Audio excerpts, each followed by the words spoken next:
ஆண்டவருக்குள் பிரியமான சகோதர சகோதரிகளே, இந்த அருமையான காலை பொழுதில் உங்களை எல்லாம் பார்க்குறதுல சந்தோஷமாக இருக்கு.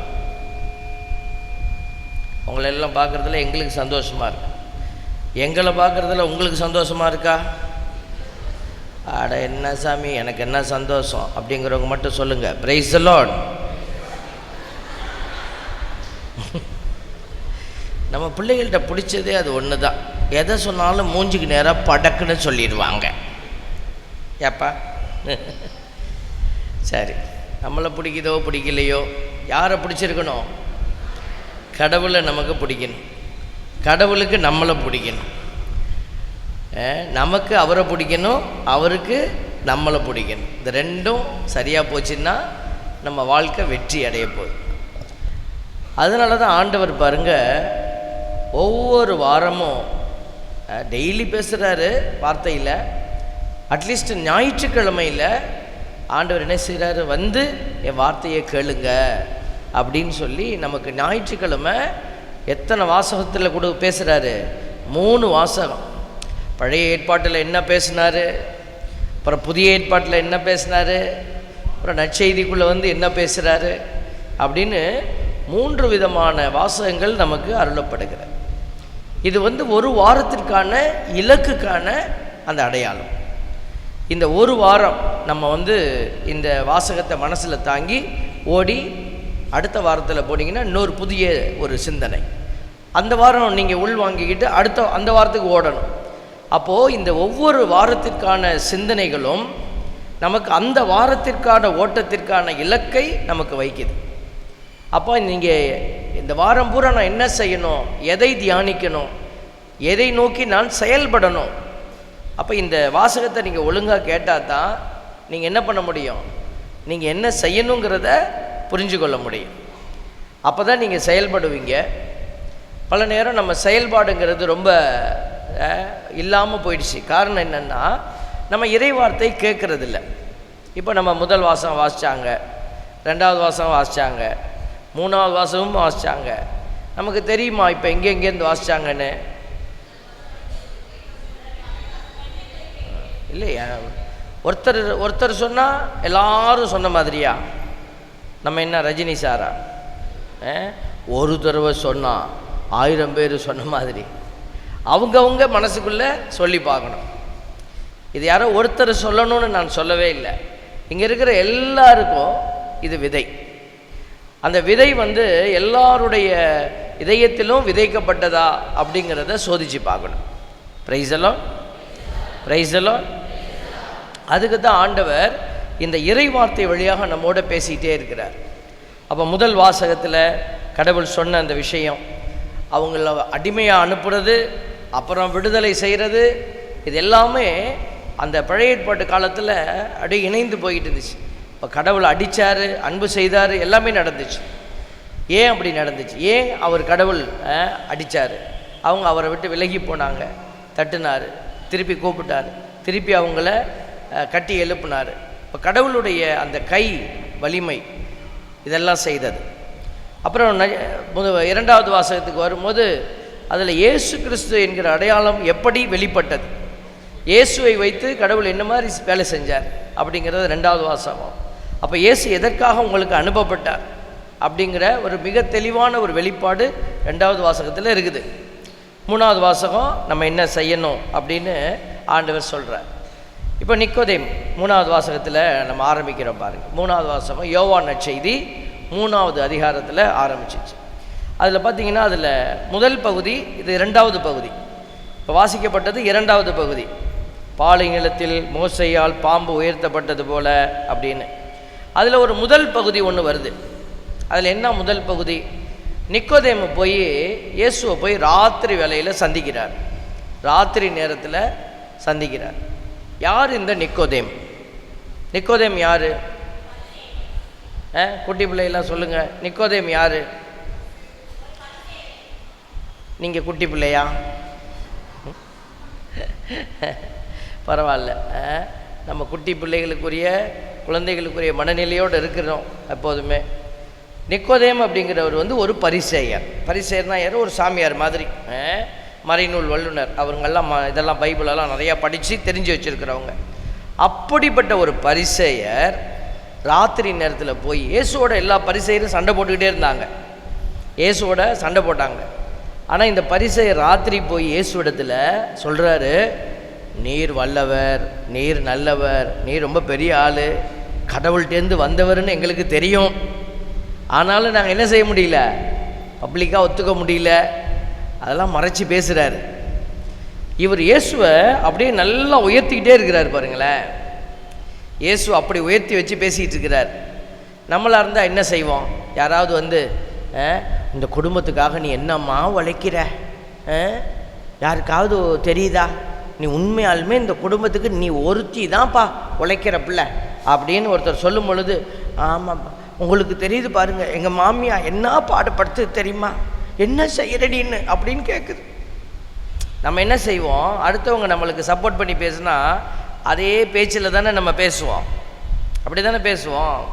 ஏசு, ஆமையா உனக்கு தெரியுது பாரு, இந்த பரிசேயனுக்கு தெரியுதா, அந்த உன் கூட்டத்தில் இருக்கிறான் பாரு, அவங்க கூட அன்றைக்கி வந்து நின்றுக்கிட்டு நீ என்ன ஒரு அடையாளத்தை காட்டுங்கிறான் அப்படின்னு ஏசு என்ன செய்யலை, அந்த பேச்சினுடைய போக்கில் போகலை.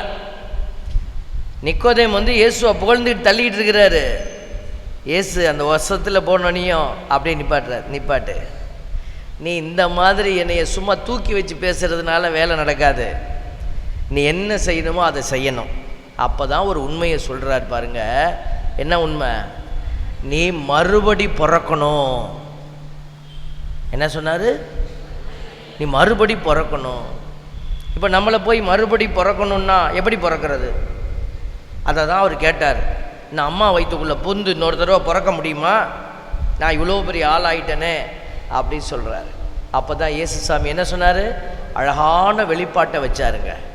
ஆண்டவர் சொன்ன வார்த்தை என்ன? நீ மறுபடி பிறக்கணுன்னா அம்மா வயிற்றுக்குள்ளே பூந்து பிறக்கணும்னு நான் சொல்லலை, நீ நீராலும் ஆவியாலும் பிறக்கணும். பார்த்தீங்களா? இப்போ 2 பிறப்பு இயேசு மென்ஷன் பண்ணியிருக்கிறார். நீராலும் தூய ஆவியாலும் நீ பிறக்கணும். இப்போ இதை சேர்த்து பார்க்கும்போது நமக்கு மொத்தம் 3 பிறப்பு இருக்குது. அப்பா அம்மா கிட்டேருந்து நம்ம பிறந்தோமா? அப்பா அம்மா வயிற்றுலேருந்து அப்பா அம்மா கிட்டேருந்து நம்ம பிறந்தோம். அது உடல் பிறப்பு. 2வது பிறப்பு இயேசுசாமி சொன்ன நீரால் ஆன பிறப்பு. அது என்ன பிறப்பு? திருமுழுக்குங்கிற பிறப்பு. திருமுழுக்கினுடைய ஞானஸ்தானம் அப்படிங்கிற திருமுழுக்கின் பிறப்பு. 3வது பிறப்பு இது ஆவியில் பிறப்பு. இந்த ஆவியில் பிறப்பை தான் நமக்கு கொடுத்துக்கிற ஒரு சிறப்பான நிலை. இந்த 2 பிறப்பும், அப்பா அம்மா கிட்டேருந்து நம்ம பிறந்த உடல் பிறப்பு, நீரால் கிடைச்ச பிறப்பு, 2மே அடுத்தவங்க போட்ட பிச்சை. நம்மளா போய் கேட்கல. யாராவது கேட்டோமா? குட்டி பிள்ளையெல்லாம் சொல்லுங்கள், நீங்கள் யாராவது கேட்டீங்களா உங்கள் அப்பா அம்மாட்ட போய் என்னைய மே மாதம் பெற்று வச்சிருமா, நான் ஜூன் மாதம்தான் பிறப்பேன் அப்படி கேட்டிங்களா? இல்லை. யார் உங்களை இங்கே கொண்டு வர சொன்னா? அதுதான் தெரியல சாமி, கொண்டு வந்து இப்படி போட்டு நம்மளை கொலை பண்ணுறாங்க சாமி, படின்னு உசுரை வாங்குறாங்க. இப்போ பாருங்க, கடவுள் நம்மை தெரிந்தெடுத்தவர் அந்த உடல் பிறப்பை ஆண்டவர் கொடுக்கிறாரு. அதான் முதல் பிறப்பு. அந்த பிறப்பை பெற்றுக்கொண்ட நாம் இன்னும் நிறைவடையலை. அந்த நிறைவை நம்ம பெறலைன்னு நம்முடைய தாய் தந்தை என்ன பண்ணாங்க? நம்மளை தூக்கிக்கிட்டு கோயிலுக்கு கூடியாந்தாங்க. நம்ம சும்மா வந்தால் பார்த்தாதுன்னு அதுக்கு இணையாக இன்னொரு பெற்றோர் கிடைச்சாங்க, ஞான பெற்றோர். பார்த்தீங்களா? அப்போ ஞான பெற்றோர், நம்முடைய உறவுகள், நம்மளுடைய சொந்தம் எல்லாரும் சேர்ந்து நின்று ஒரு குருவானவர் அந்த மையத்தில் நின்று, கோயில் பிள்ளை பக்கத்தில் நின்று உபதேசியார், அப்புறம் பீட பணியாளர் அங்கெல்லாம் எடுத்து கொடுத்தாங்க. பாருங்கள் எத்தனை பேர், எல்லாம் சாட்சிகள். இப்படித்தான் உங்களுக்கு இந்த 2வது பிறப்பு உறுதி செய்யப்பட்டது. பிரைஸ் தி லார்ட், அல்லேலூயா. 1 பேதுரு 2:9 பேதுரு அடிகளார் ரொம்ப அழகாக நமக்கு சொல்லி கொடுக்குறார். 1 பேதுரு 2:9 பைபிள் இருக்கா? வாசிக்கிறீங்களா? நீங்கள் தெரிந்தெடுக்கப்பட்ட வழிமரபினர், அரச குருக்களின் கூட்டத்தினர், தூய மக்களினத்தினர், அவரது உரிமை சொத்தான பிள்ளைகள். எனவே உங்களை இருளிலிருந்து தமது வியத்தகு ஒளிக்கு அழைத்து வந்துள்ளவரின் மேன்மைமிக்க செயல்களை அறிவிப்பது உங்கள் பணி. Price the Lord. நான் பேசுறது கேட்குதா? கிளியரா? பின்னாடி கேட்குதா? ஓகே. ஏன்னா எல்லாம் கொஞ்சம் பேர் அப்படியே ரொம்ப அப்படியே உட்கார்ந்துருக்கிறதுனால எனக்கு ஒரு ரெஸ்பான்ஸ் சந்தேகமாக இருக்குது. கேட்குதா கேட்கலையான்னு. கேட்கலன்னு சொல்கிறவங்களாம் சேர்ந்து சொல்லுங்க, பிரைஸ் தி லார்ட். நான் பின்னாடி இருக்கிறவங்க தான் ஒருவேளை கேட்கலன்னு சொல்லுவாங்களோன்னு பார்த்தேன். முன்னாடி இருக்கிறவங்களாம் சொல்கிறாங்க. நம்ம ஆலயத்திற்குள்ளே வரும்போதே நம்ம செருப்பை கழட்டி போடுறோம்ல, அதை மாதிரி நம்ம மண்டையெல்லாம் கழட்டி வெளியில் வச்சுட்டு வந்துடணும்.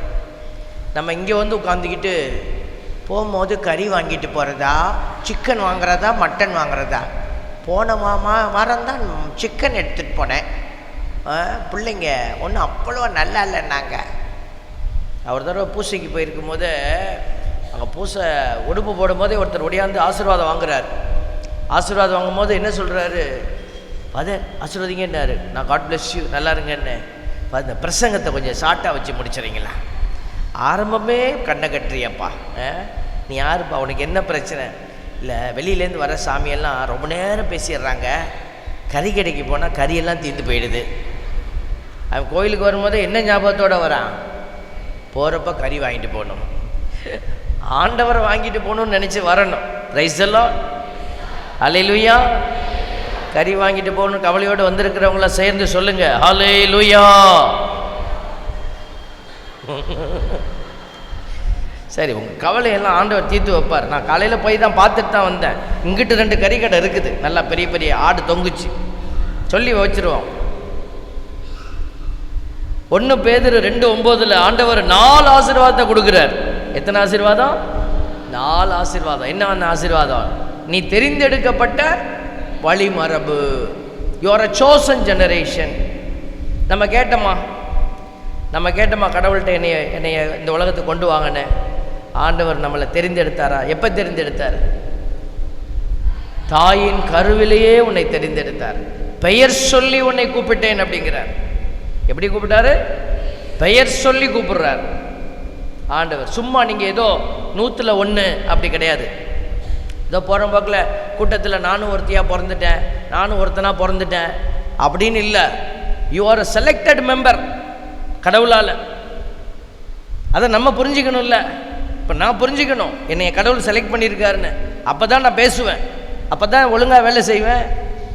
இல்லைன்னா நான் எனக்கு என்னப்பா பிஷப் ஒரு பங்கு கொடுத்துருக்கிறாரு, அங்கே உட்காந்து ஒரு பூசை வைக்கணும், எனக்கு அவ்வளோதான் வேலை அப்படின்னு நான் நினைப்பேன். என்னுடைய செலெக்ஷன் எனக்கு தெரியலன்னா. கடவுள் நம்மளை தாயின் கருவிலேயே தெரிந்தெடுத்தார். எசையா 46:3 எடுத்து வாசி பாருங்களேன். எசையா 46:3 ஆண்டவர் சொல்கிறாரு. எசையா 46:3. குட்டி பிள்ளைங்க நிறைய பேர் பைபிள் கொண்டு வந்திருக்கிறீங்க, ரொம்ப சந்தோஷமாக இருக்குது. ஆல்டர் பாய்ஸ் எல்லாம் பைபிள் கொண்டு வந்திருக்கிறாங்கப்பா. நேற்றுலேருந்து நான் பார்த்துட்டு இருக்கிறேன், ரொம்ப சந்தோஷமாக இருக்குது. ஆனால் பைபிள் கொண்டு வந்தால் மட்டும் பத்தாது, வேகமாக வாசிக்கணும். எசையா 46:3. யாக்கோபு வீட்டாரே, இஸ்ரேல் குடும்பத்தாருள் எஞ்சி இருக்கும் அனைத்து மக்களே செவி கொடுங்கள்.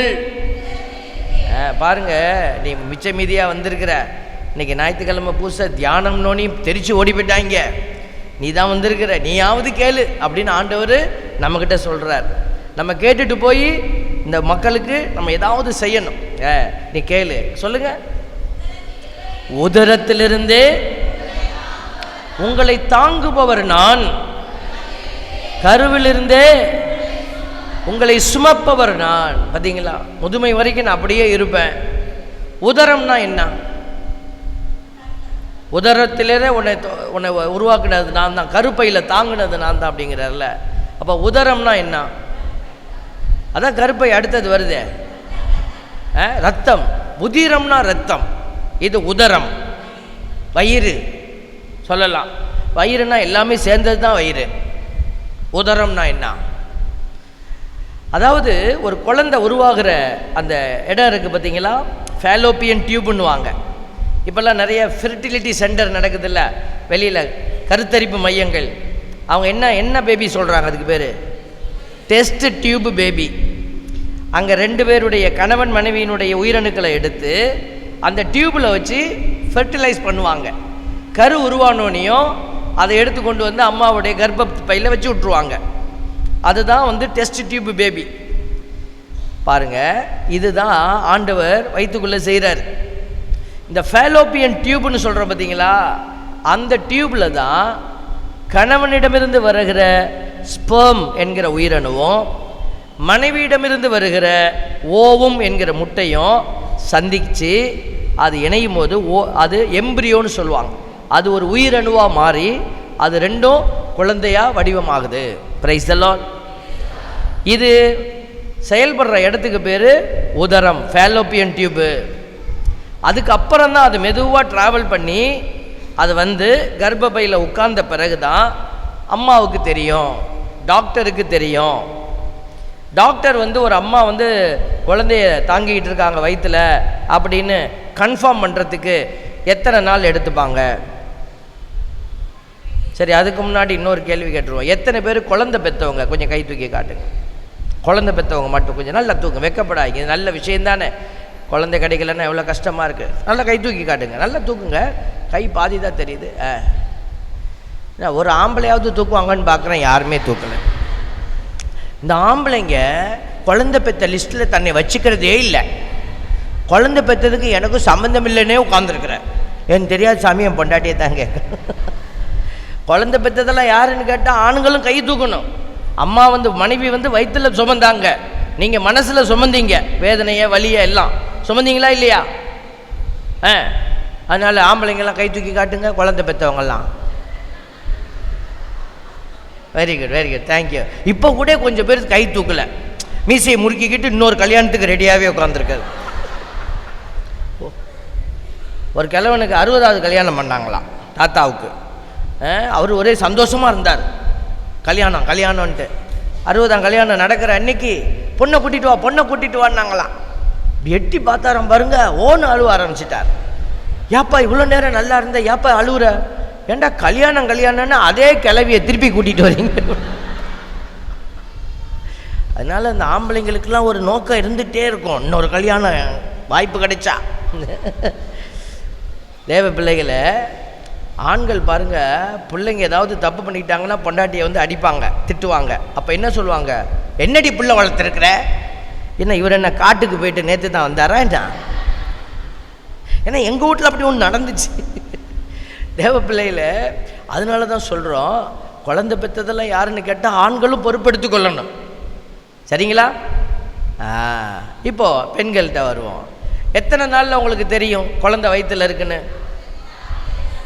40 days to 45 days, 40லேருந்து 45 நாளில் உங்களுக்கு தெரியும். டாக்டர் அம்மா நாடி பிடிச்சி பார்த்து சொல்லிடுவாங்க. அப்புறம் சில செக்கப்லாம் இருக்குது. அதுக்கு முன்னாடி உங்களுக்கு தெரியும். முன்னாடி தெரியும் தானே? அதுக்கு முன்னாடியே உங்களுக்கு உடம்புல சில மாற்றங்கள் வர ஆரம்பிக்கும். அப்படியே மயக்கமாக வரும், சோர்வாக வரும், போய் உட்காந்திப்பீங்க. சொல்லுவாங்கள்ல கிராமத்துலலாம், என்னடி மசக்காரி மாதிரி உட்காந்திக்கிற சொல்லுவாங்க. அப்போனா அந்த மாதிரி இருக்கிறவங்களுக்கு இந்த மாதிரி இருக்கும் அப்படின்னு நமக்கு தெரிஞ்சுக்கலாம். அப்புறம் சில சாப்பாட்டை பார்த்தோன்னையும் உமட்டிக்கிட்டு வரும், சோறு சாப்பிட பிடிக்காது. ஆனால் வேறு ஏதாவது பார்த்தா சாப்பிடணும் போல் தோணும். என்னது? மாங்காய், புளிப்பா. பின்னாடி கொஞ்சம் பேர் என்னைய ஒரு மாதிரி பார்க்குறாங்க. இவன் சிம்டம்ஸும் கரெக்டாக சொல்கிறான், ஆளை பார்த்தாலும் ஒரு மாதிரியாகவே இருக்கிறான். இது எவர் ப்ரெக்னென்ட் நெவர் டெலிவரி, பல வருஷமாக இப்படி தான் இருக்குது. அதனால் நிறைய சாமியார்களுக்கு இப்படி தான் இருக்குது. ஏன் தெரியுமா? நாங்களாம் தாய் உள்ளத்தோடு இருக்கிறோம். தேவ பிள்ளைகளை, சில பேர் என்னைய டிவியில் பார்க்குறாங்களா, டிவியில் இப்படி தான் காட்டுவாங்க.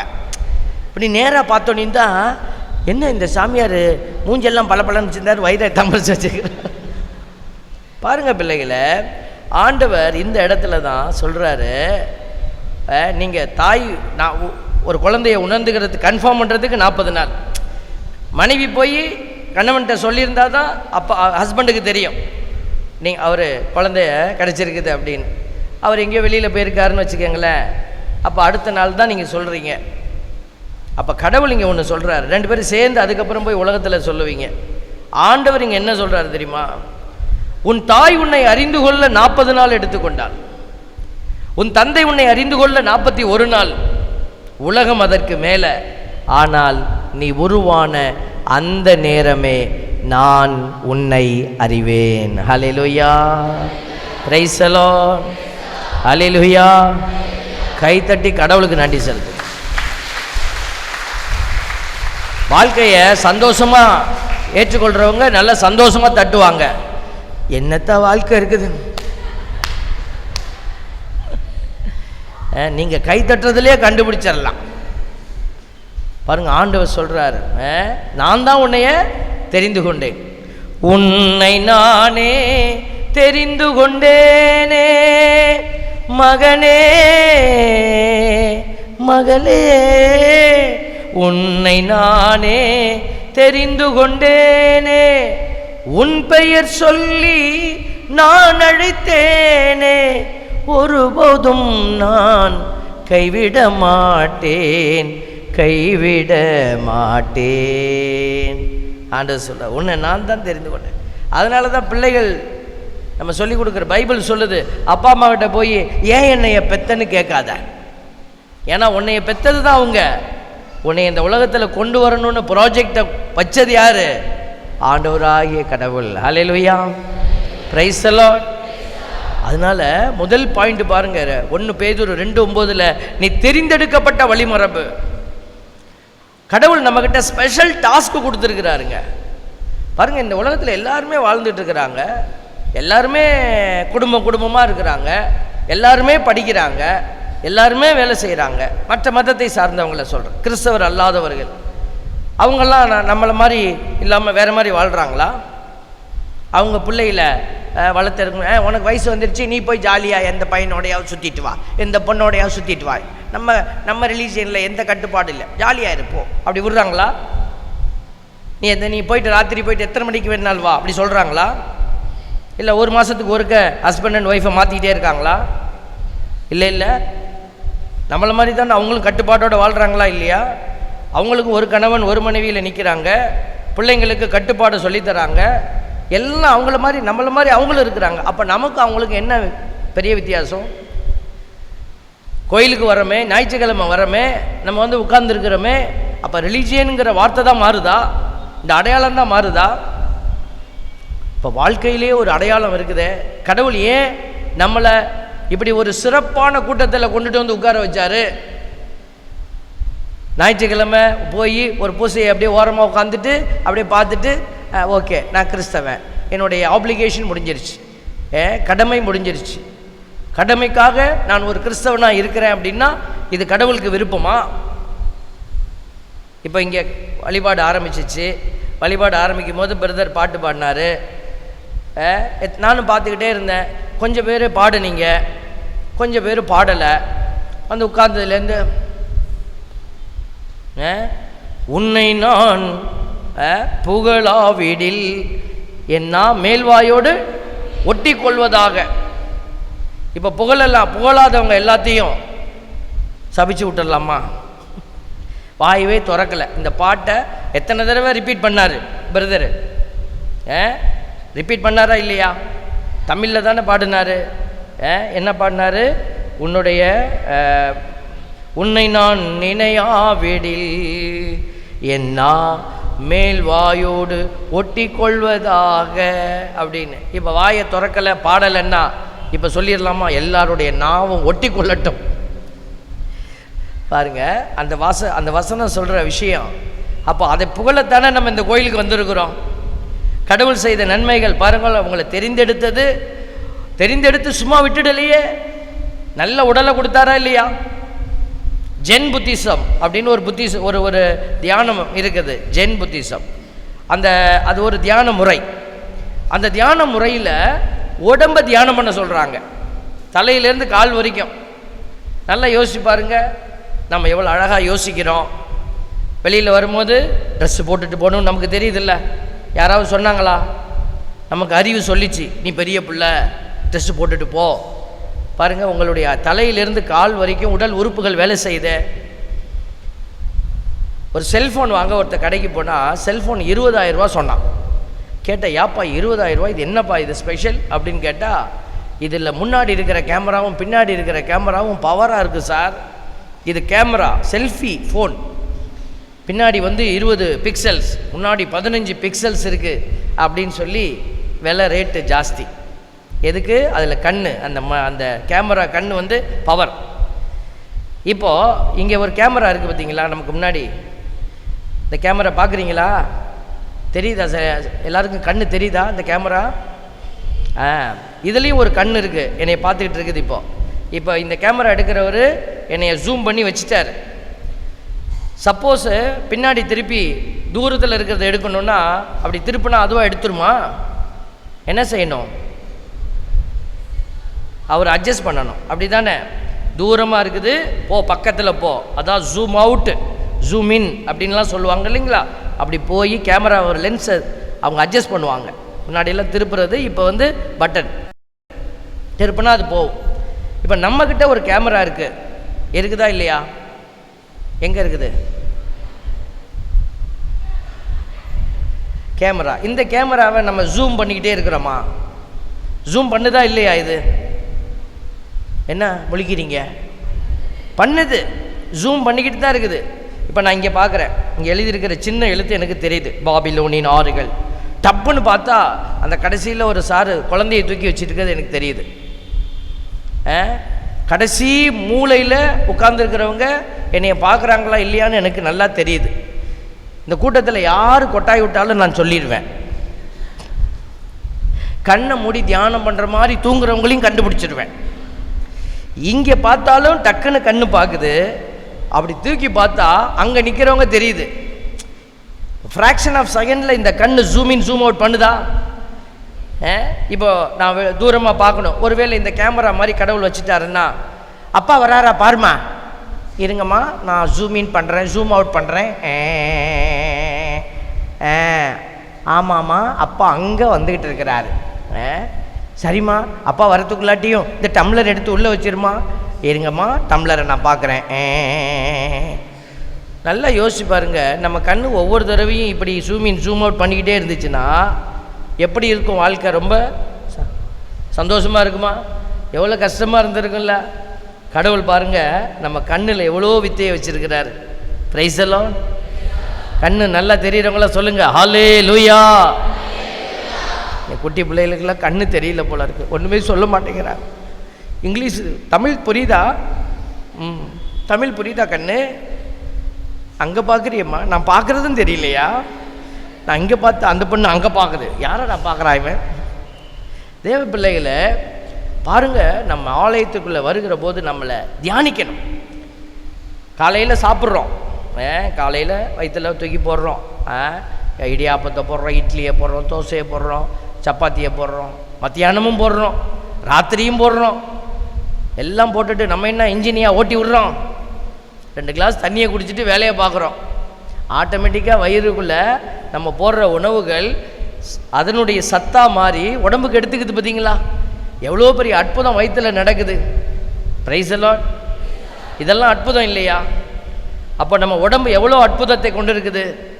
எல்லாத்தையும் வாங்கி வச்சுக்கிட்டு என்ன ஆண்டவர் எனக்கு என்ன நீ பண்ணுனன்னு நீ கேட்கலாமா? அப்போது தெரிந்தெடுக்கப்பட்ட வழிமரபுன்னா கடவுள் உன்னை சும்மா தெரிந்தெடுக்கலை, உன்னைய சிறப்பாக தெரிந்தெடுத்து உன்னைய அழகாக அற்புதமாக வடிவமைச்சிருக்கிறாரு. பிரைஸ் எல்லாம் ஹல்லேலூயா. அதனால தான் பாட்டு பாடுறோம், உம்மழகான கண்கள் என்னை கண்டதாலே முடிந்ததென்று நினைத்த நான் உயிர் வாழ்கின்றேன். பாடுங்க.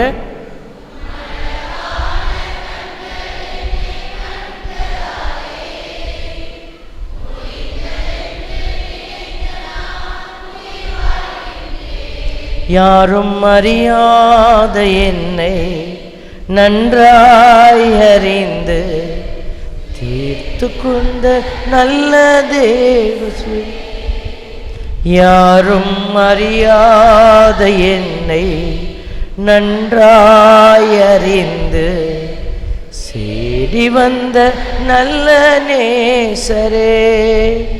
பார்த்தீங்களா? இப்போ கடவுளுக்கு அழகான கண்கள்னா அவர் என்ன மை விட்டுக்கிட்டு உட்கார்ந்துருக்கிறாரா? இல்லை, அவர் என்ன செய்கிறாரு, யாருக்கு நான் எல்லாருக்கும் நன்மை செய்திருக்கிறேன், எந்த பிள்ளை என்னைய திரும்பி பார்க்குது அப்படின்னு நம்மளை பார்த்துக்கிட்டே இருக்கிறாரு. Price the Lord.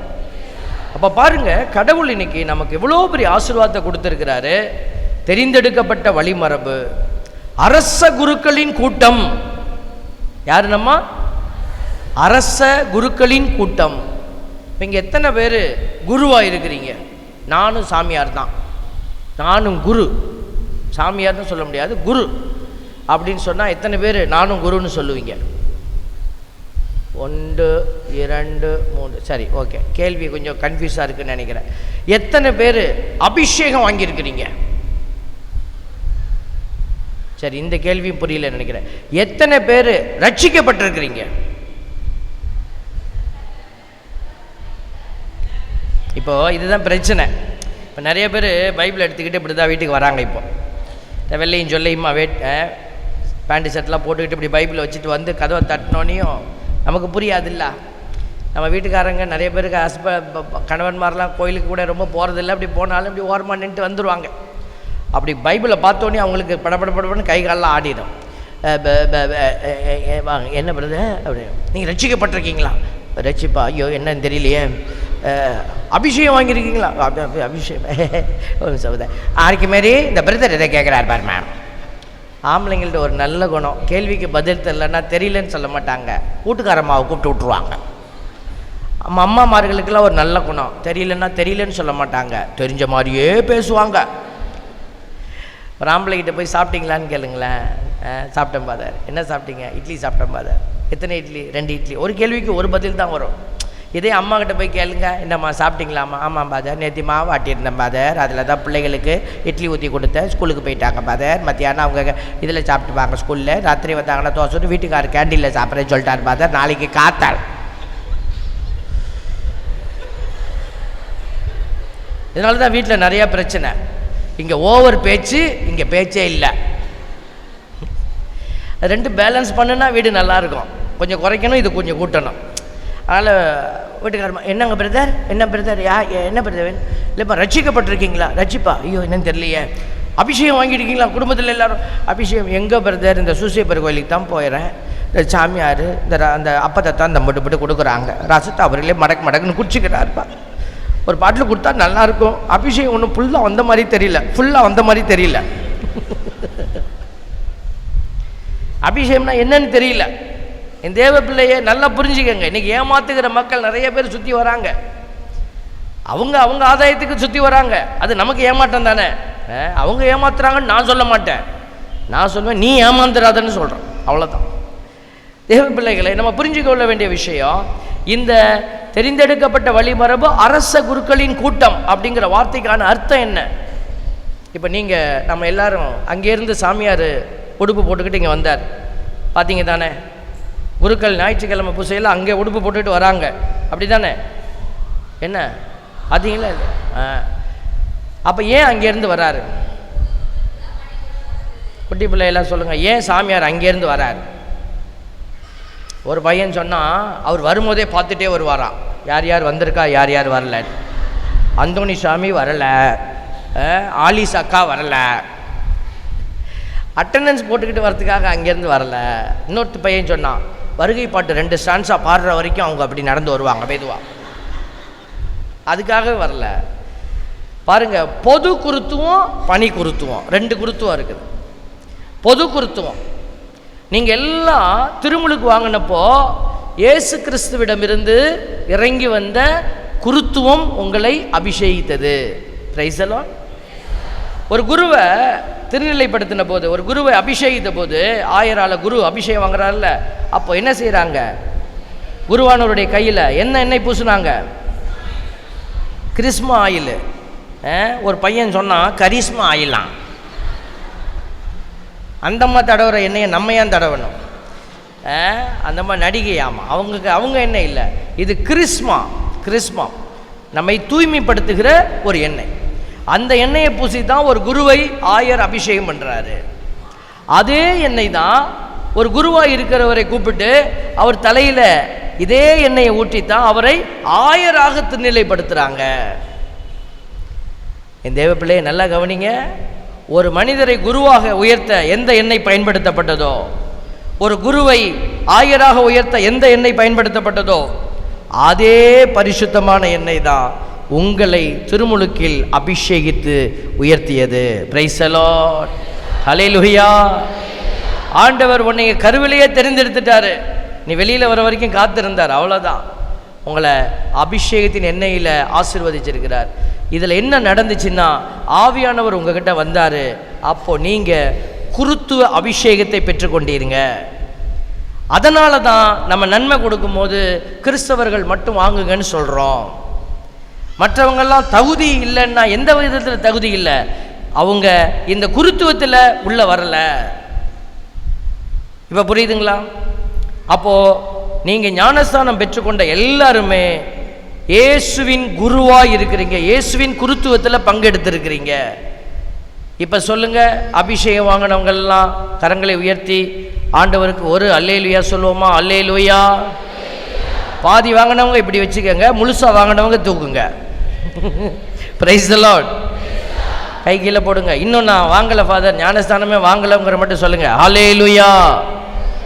சரி, வாங்காதவங்களாம் பின்னாடி வந்து பாருங்கள் சாமியை. நம்மளாம் குரு பார்த்தீங்களா? அது அந்த பொது குருத்துவத்திலிருந்து தான் பணி குருத்துவம் வந்துச்சு. நாங்கள் அங்கே தான் உட்காந்துருந்தோம். நாங்களும் இப்படி தான் சின்ன பிள்ளை மாதிரி உட்காந்தோம், வாலிப பிள்ளையாக எங்கே உட்காந்துருந்தோம். கடவுள் அங்கேருந்து தான் எங்களை கூப்பிட்டார்.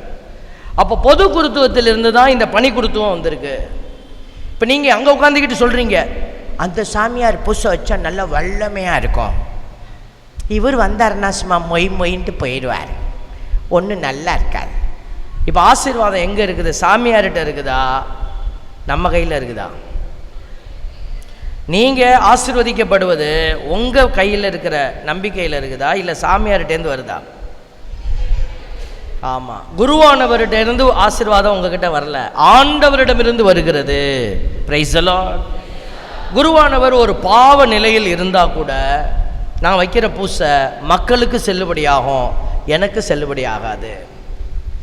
ஏன்? மக்களினுடைய நம்பிக்கையில் தான் இந்த பலி நிறைவேறுகிறது. Praise the lord. அப்போ ஒரு சாமியாருக்கு ஒழுங்குமுறை இருக்கிறது போல. ஏன்னா நான் குருன்னா நீங்கள் யார்? நீங்களும் குரு தான். அதனால தான் கோயிலுக்குள்ளே வந்து நீங்கள் எப்படி இருக்கணும் அந்த கட்டமைப்பெல்லாம் கொடுக்கப்படுது. இப்போ சாமியார் நான் பூசை வச்சுக்கிட்டு இருக்கிறேன், பூசை வச்சுக்கிட்டே இருக்கும் போதே என் ஃபோன் அடிக்குதுன்னு வச்சுக்கோங்களேன், நடு பூசை. அவர் பாடுபட மனமு வந்து தம்மை கையளித்த போது அப்பத்தை எடுத்து ஃபோன் அடிக்குது. இவர் ஃபோனை எடுத்து, ஹலோ, மட்டன் பிரியாணி 25 பேருக்கு ஆர்டர் பண்ணியிருந்தேன், வந்துருச்சா? வைங்க, நான் வந்துடுறேன், இந்த பூசை வச்சிட்ருக்கேன், நான் வந்துடுறேன், அனைவரும் இதை வாங்கி உண்ணுங்கள். இப்படி ஒரு சாமியார் பூசை வச்சுட்டு வெளியில் வந்தால் என்ன நடக்கும்? நடக்கும் சாமி. ஒரு சாமியார் பூசை வச்சுட்டு இருக்கும்போது ஃபோன் பேசுனா தப்புன்னு சொல்கிறீங்களே, நீயும் குரு தானே, நீ பூசை வச்சுக்கிட்டு இருக்கு, நீங்களும் பூசை வச்சுக்கிட்டு இருக்கிறீங்க. அப்போ நீ பூசை வச்சுக்கிட்டு இருக்கும்போது நீ மட்டும் தூக்கிட்டு போறிய, ஹலோ அப்படின்னு ஓடுறீங்களே வெளியே, அது எப்படி சரியாகுமா? வரீங்க, நான் சிந்தனைக்கு விடுறேன், யாரையும் தப்பாலாம் சொல்லலை. இப்போ நான் பூசைக்கு வரும்போது இந்த பலி பூசை எங்கே வச்சு வைக்கணும்? இங்கே தானே நிற்கணும், இதானே பலிபீடம். இப்போ நான் ஃபாதர் சொல்கிறாரு, இன்றைக்கி ஒரு நாள் சேஞ்சுக்காக நான் அந்த மூலையில் நின்றுக்கிறேன், அங்கேருந்து பூசை வைப்பேன், நீங்கள் ஒத்துப்பீங்களா? இல்லை நான் வீட்லேயே உட்காந்து பூசை வைக்கிறேன், கேமராவில் ஸ்க்ரீனில் பார்த்துக்குங்க. அப்போ சாமியார் இப்படி உட்காந்துக்கிட்டு நல்லா இப்போ ஜாலியாக இது கிறிஸ்துவின் திருவுடல் அப்படி சொன்னார்னா நீங்கள் பார்த்துட்டு பயபக்தியாக போவீங்களா? அப்போது இடம் ஒரு ஆர்டர். சாமியார் பூசை ஆரம்பிக்கும் போது அங்கே ஆரம்பிக்கணும், நற்செய்தி வாசிக்கும் போது இங்கே வாசிக்கணும், பலி ஒப்பு கொடுக்கும்போது இங்கே ஒப்பு கொடுக்கணும். இப்போ எங்களுக்கு ஆர்டர் இருக்குல்ல. இப்போ நீங்கள் கோயிலுக்குள்ளே வரும்போது எங்கே இருக்கணும்? கோயில் உள்ளே வரணுமா இல்லையா? எப்படி நீங்கள் வெளியே நிற்கிறீங்க? உங்கள் வீட்டில் ஒரு விசேஷம் நடக்குதுன்னு வச்சுக்கோங்களேன். உங்கள் வீட்டில் ஒரு விசேஷம் வைக்கிறீங்க. தாய் மாமன், சொந்தம், சித்தப்பேன், பெரியப்பேன் வந்து வெளியில் கையை கட்டிட்டு நிற்கிறாங்க. நடுத்து நான் இங்கே தான் நிற்கிறேன், வெளியில் நிற்கிறேன், நீ நட்டுக்கோ, நான் இந்த எட்டி பார்க்குறேன், ஜன்னலில் பார்த்துட்ருக்குறேன் அப்படின்னா விட்டுடுவீங்களா? என்ன சொல்லுங்கள், சொல்ல மாட்டேங்கிறீங்க? இல்லை, இந்த சாமியார் வம்பக்கட்டை தான் வந்திருக்கிறார் போல இருக்கு. ஆமாம், பத்தி எரிய வைக்க தான் வந்திருக்கிறோம். Price the Lord. ஆண்டவர் ஒரு விருந்து கொடுக்குறார், திரு விருந்து. இந்த விருந்தை நீங்கள் எங்கேருந்து பெற்றுக்கொள்ளணும்? ஆலயத்திற்குள்ளே ஓடி வரணும். இடம் பாருங்கள் எவ்வளோ கிடக்கு, இந்த இடம்லாம் காலியாக கிடக்கு. ஏன் இங்கே உள்ளே வந்து உட்காந்தா சாமியார் வெட்டி விட்டுருவாரா?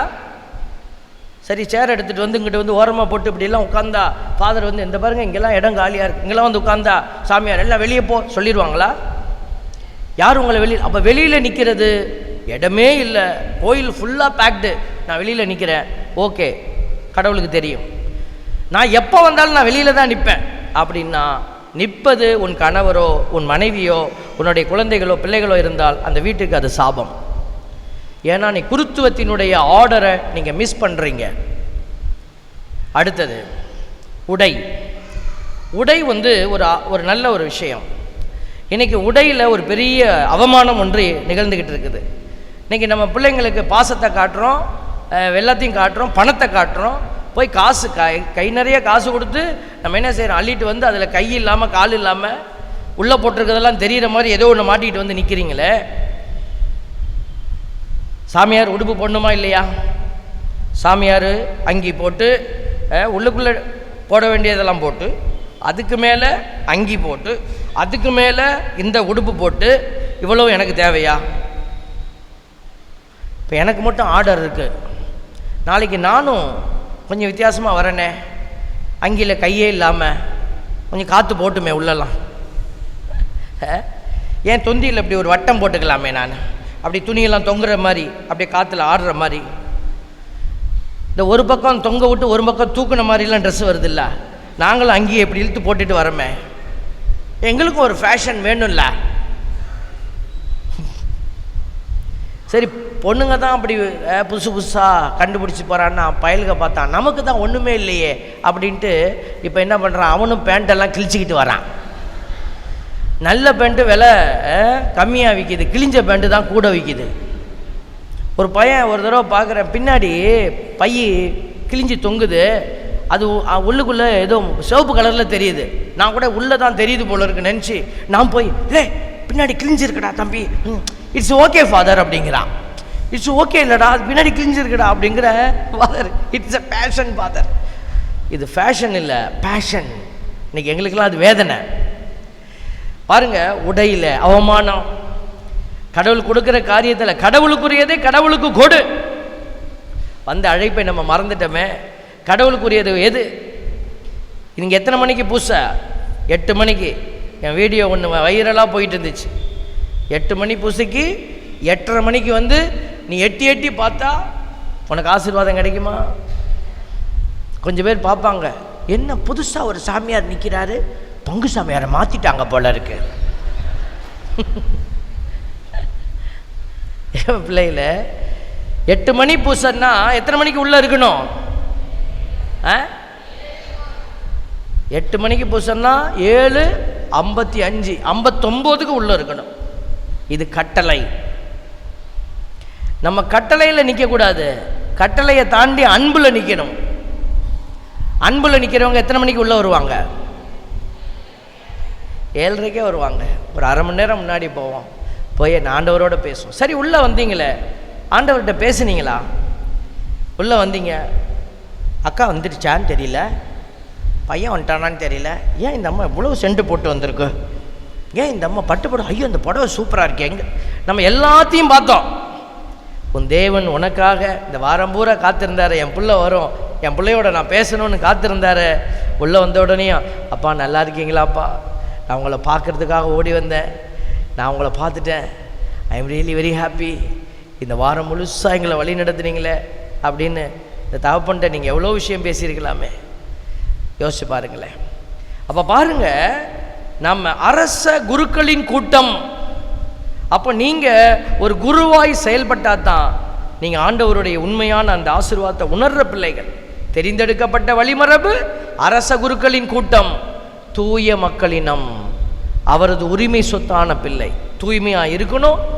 அவருடைய உரிமை சொத்து, ஒரு அப்பாவினுடைய சொத்து பூரா எப்படி பிள்ளை அனுபவிப்பானோ அதே போல் தந்தையினுடைய எல்லா பொறுப்பையும் நீங்கள் தான் தாங்கி இருக்கிறீங்க. எந்திரிச்சு நிற்போமா? எந்திரிச்சு நிற்போமா? எல்லாம் எந்திரிச்சு நில்லுங்க. ஆண்டவருக்கு முன்னாடி, ஆண்டவரே, என்னை பொறுப்புள்ள பிள்ளையாக நீங்கள் உயர்த்தி இருக்கிறீங்களேப்பா, உம்முடைய கிருபைக்குள்ளே நான் ஒரு பொறுப்பான மகளாக என்னை உயர்த்தி இருக்கிறீங்க. இந்த ஆசீர்வாதத்துக்கு நன்றி செலுத்துகிறேன். ஆண்டவரே, உம்முடைய இரக்கத்தை இன்னைக்கு நான் உணர்ந்து கொள்கிறேன். நான் இதை உணராமல் இருந்தது பாவம். கடவுளை சரியாய் புரிந்து கொள்ளாமல் இருந்தால் அது என்னது? பாவம். Price the Lord. இன்னும் மன்றாட்டு எல்லாம் போக வேண்டாம், இன்னும் புதுச முடியல. இருங்க, நான் சொல்லும் பொழுது மன்றாட்டு அக்காவுக்கு அடுத்துட்டு சாமியார் எழுப்பி விட்டுட்டாருப்பா, அடுத்தது ரெடி ஆகிடுவோம் அப்படின்னு. இன்னும் டைம் இருக்குது, நான் சொல்கிறேன். சரி, இப்போ ஒரு பாடலை பாடுவோம். பிரதர், ஏதாவது ஒரு பாட்டு பாடுங்க பிரதர். கண்ணான கண்ணை மட்டும் பாடிடாதீங்க.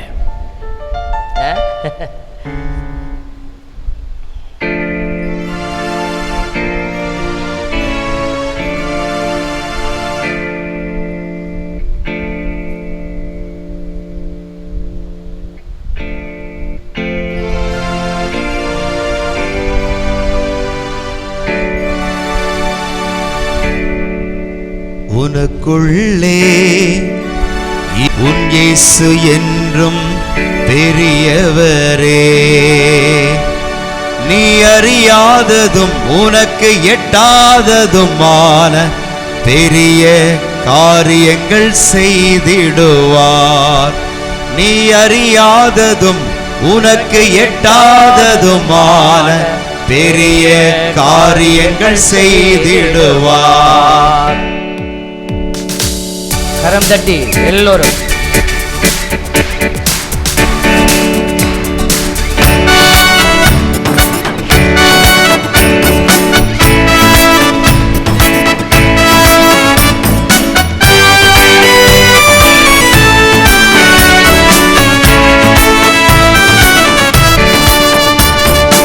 உனக்குள்ளே இருக்கின்ற உன் இயேசு என்றும் பெரியவரே, உனக்குள்ளே இருக்கின்ற உன் இயேசு என்றும் பெரியவரே, நீ அறியாததும் உனக்கு எட்டாததுமான பெரிய காரியங்கள் செய்திடுவார்.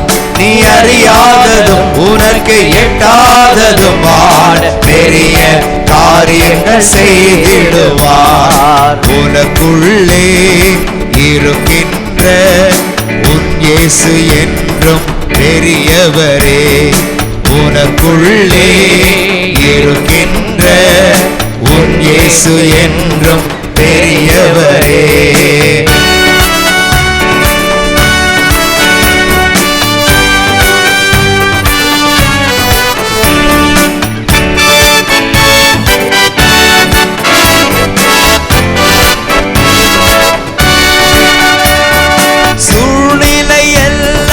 எதிரானதோ, சுற்றத்தார் உன்னில் பகையானாரோ, சூழ்நிலை எல்லாம் எதிரானதோ, சுற்றத்தார் உன்னில் பகையானாரோ, வல்லவர் உனக்குள்ளே இருக்கின்றார், வலக்கரம் தாங்குவார் கலங்காதே. வல்லவர் உனக்குள்ளே இருக்கின்றார், வலக்கரம் தாங்குவார் கலங்காதே. வலக்கரம் தாங்குவார் கலங்காதே. உனக்குள்ளே இருக்கின்ற உன் இயேசு என்றும் பெரியவரே, உனக்குள்ளே இருக்கின்ற உன் இயேசு என்றும் பெரியவரே. Praise the Lord. Hallelujah. Hallelujah. உங்க இயேசு நல்லவரா கெட்டவரா? நல்லவரா இல்லையா? நல்லவரா கெட்டவரா? ஏன் நல்லவர்? அவர் நம்மளை சரியா வழி நடத்துறாரு. Praise the Lord.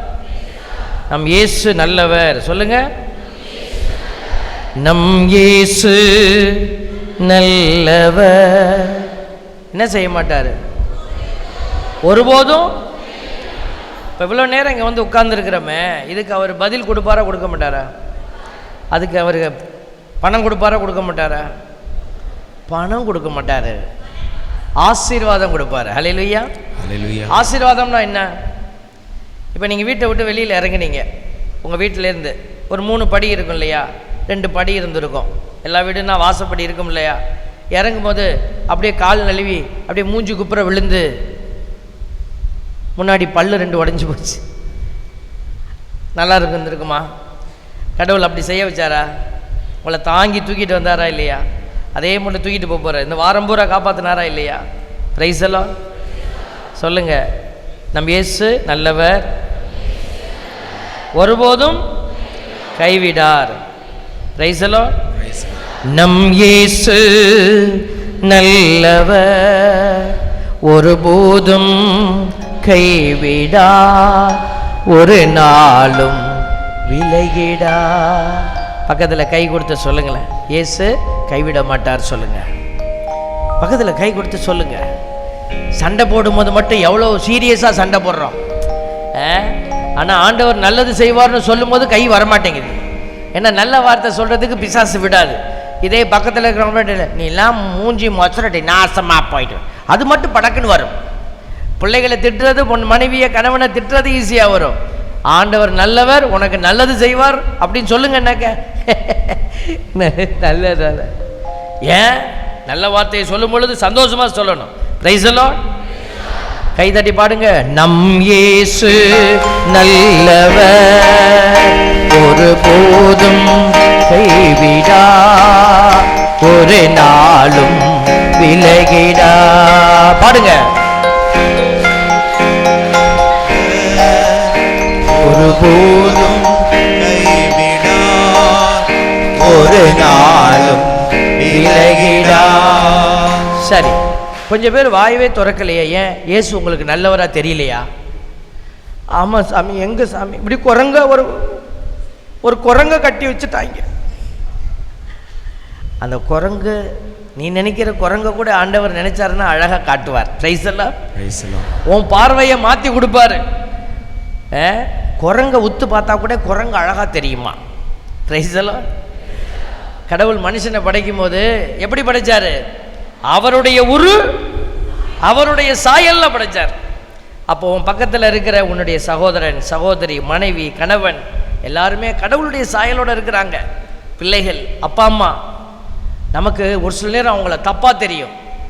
ஆண்டவர் என்ன செய்வார்? உங்களை மாற்றுவார், பார்வையை மாற்றுவார். ஒரு சகோதரி வந்து சொன்னாங்க, என் பையன் அவன் நடக்கிற சரியில்லை, அவன் செய்கிற செயல் எனக்கு பயமாக இருக்குது, என் மகனுக்காக ஜெபம் பண்ணுங்க சொன்னாங்க. நான் சொன்னேன், இப்படி ஜெபிங்கன்னு சொல்லி கொடுத்தேன். மகனுக்காக நன்றி செலுத்தி துதிங்க.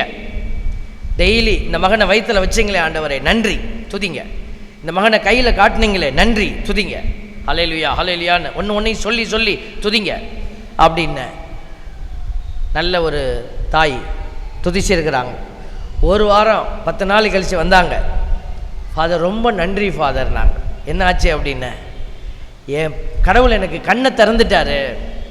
நான் துதிக்க துதிக்க என் ஆண்டவர் என் பையன் செய்த ஒவ்வொரு காரியத்தையும் விலக்கி காட்டினாரு. அவன் ஒரு சிறுவன், அவன் சிறுபிள்ளைத்தனத்தில் அவன் செய்யக்கூடியதெல்லாம் நீ பெரிய பெரிய தவறாக எழுதி வச்சிய. அப்போ மாற்றப்பட வேண்டியது அவன் இல்லை, உன் பார்வை. என்னைய புரிய வச்சார். என் பையன் இந்த வயசில் இவ்வளவு ஞானமாக செய்திருக்கிறானேன்னு ஆண்டவர் எனக்கு காட்டினார். இப்போ நான் எனக்கு புரியுது, நான் தான் மாற வேண்டி இருந்தேன், என் பையன் இல்லை. நான் தான் மாற வேண்டி இருந்தது, நான் மாறிட்டேன் father. Now I am able to understand my son அப்படின்னாங்க. Praise the lord. அதுதான் ஆண்டவர் செய்கிற வித்தை, அற்புதம். Praise the lord. நம் இயேசு நல்லவர், ஒருபோதும் கைவிடா, ஒரு நாளும் விலகிடா. பாடுங்க. இயேசு நல்லவர், ஒருபோதும் கைவிடா, ஒரு நாளும் விலகிடா, ஒன்று சேர்ந்து நாம் துதிப்போம், சாத்தானை மீதிப்போம், தேசத்தை சுதந்தரிப்போம். சொல்லுங்க. ஒன்று சேர்ந்து நாம் துதிப்போம், சாத்தானை மீதிப்போம், தேசத்தை சுதந்தரிப்போம். நம் இயேசு நல்லவர், ஒருபோதும் கைவிடா, ஒரு நாளும் விலகிடா. Praise the Lord. Hallelujah. ஹல்லேலூயா. அப்படி அமர்ந்து கொள்ளுங்க. ஆண்டவர் நம்மை காப்பாற்றுறதுக்காக ரொம்ப போராடுறார் பிள்ளைகளை, ரொம்ப போராடுறார். ஆண்டவர் நமக்கு சொல்கிற விஷயங்கள் பாருங்க பாருங்க. இங்கே கொஞ்சம் பேர் கையை தூக்குங்கன்னா கை வராது, கை வராது, வாய் வராது. நமக்குள்ள ஒரு பிசாசின் சக்தி ஒன்று இருக்கும். பிசாசு கட்டி வச்சிருப்பான். நம்மளை பிசாசு கட்டி வச்சிருக்கிறான்னு எப்படி கண்டுபிடிக்கிறது? பாட்டு பாட வராது, கோயிலில் வந்தால் ஜெபம் வராது, ஜெபம் வராது, பாட்டு வராது, கையை தூக்குங்கன்னா அந்த கை வரவே வராது. இதெல்லாம் அடையாளம் நம்மளுக்குள்ளே வேறு ஒருத்தன் உட்கார்ந்துருக்கிறான் அப்படி கண்டுபிடிக்கிறதுக்கு. அப்போ நம்ம என்ன செய்யணும்? எதிர்த்து போராடணும். இந்த உடம்புக்குள்ளே நோய் வந்துடுது, ஜுரம் வந்துடுது, பாக்டீரியா, வேறு ஒரு பாக்டீரியா வந்து நம்ம உடம்பை என்ன செய்யுது? அப்படியே பிடிச்சி வச்சிருச்சு. அப்போ தான் ஜுரம், அந்த இன்ஃபெக்ஷன்னு சொல்லுவோம் இல்லைங்களா? அப்போ என்ன செய்கிறோம்? நம்ம உடனே கஷாயம், ஆன்டிபயோட்டிக் எடுக்கிறோம். பார்த்தீங்களா? ஆன்டிபயோட்டிக், கரெக்டாக சொல்லிட்டீங்க. அந்த ஆன்டிபயோட்டிக்கை உள்ளே விட்டோன்னே இது எதிர் கிருமியை போய் அது கொன்று நம்மளை கிளியர் பண்ணுது. அப்போ எதிர்த்து போராடுறதுக்கு உள்ளுக்குள்ளே 2 டேப்லெட் போடுறீங்க, கஷாயத்தை ஊற்றுறீங்க. அதே மாதிரி ஆத்துமாவில் ஒரு விஷயம் மாறணும்னா நீ எதிர்த்து போராடணும். Price the Lord. அந்த எப்படி போராட்டம்? வாயில தான், துதி. நீங்கள் சத்த முடியாது. கோயிலுக்கு போகணுன்னு ஆசைப்படுவீங்க, வர முடியாது. அதனால தான் வாய்ப்பு கிடைக்கும் போதே நீ என்ன செய்? ஆண்டவரை தேடு. வாய்ப்பு கிடைக்கும் போதே ஓடு, வாய்ப்பு கிடைக்கும் போதே எல்லாத்தையும் நல்லது செய். அதனால தான் ஆண்டவர் நமக்கு கற்றுக் கொடுக்குறார் பாருங்க. 1 யோவான் 4:3 வாசிங்க. 1 யோவான் 4:3. சீக்கிரம் வாசிக்கிறவங்க மோட்சத்துக்கு போயிடுவீங்க. சொல்கிறாங்க, சீக்கிரம் வாசிக்காதி, செத்து போயிடுவேன்னு சொல்கிறான். வாசிங்கக்கா. இயேசுவை ஏற்று அறிக்கையிட மறுக்கும் தூண்டுதல் எதுவும் கடவுளிடமிருந்து வருவது அல்ல. வாசிங்க. இதுவே எதிர் கிறிஸ்துவிடமிருந்து வரும் தூண்டுதல். இந்த எதிர் கிறிஸ்து வருவதாக நீங்கள் கேள்விப்பட்டிருக்கிறீர்கள். இதோ இப்போதே அவன் உலகில் இருக்கிறான். Price the Lord. Price the Lord. அவன் இப்போதே உலகில் இருக்கிறான், இப்போதே இந்த கோயிலுக்குள்ளும் இருக்கிறான். அது புரிஞ்சுதா? இயேசுவை ஏற்று அறிக்கையிட மறுக்கும் தூண்டுதல் எதுவும். வாயை திறக்காத, இயேசுவே ஆண்டவர்னு சொல்லாத, ஹல்லேலூயா சொல்லாத. அது நம்ம சொல்றது இல்லை, அது பக்கத்தில் இருக்கிற கோயிலில் சொல்லுவாங்க, நம்ம கோயில் சொல்லப்படாது. ஒரு மாதா கோயிலில் ப்ரேயர் திருவிழா நடக்குது. ஃபாதர் கூப்பிட்டு ஒரு 1 மணி நேரம் ஆராதனை நடத்துங்கன்னாரு. நான் வெளியில் பூசை கிரவுண்டில் அவ்வளோ மக்கள், நான் ஆராதனை நடத்திக்கிட்டு இருந்தேன். வானம் அப்படியே இருண்டு நின்றுச்சு. நான் ஆண்டவர்கிட்ட கேட்டேன், ஆண்டவரே 1 மணி நேரம் ஆராதனை என்னது? ஏன் ஆராதனை முடிகிற வரைக்கும் என்னைய காப்பாற்றுங்க, நான் ஜெயிக்கணும். அடுத்தது பூசை, அது பங்குசாமியாருடைய பிரச்சனை, அது ஏன் பிரச்சனை இல்லை. அவர் கையை உயர்த்திருந்தா கடவுள் கேட்டிருப்பார்.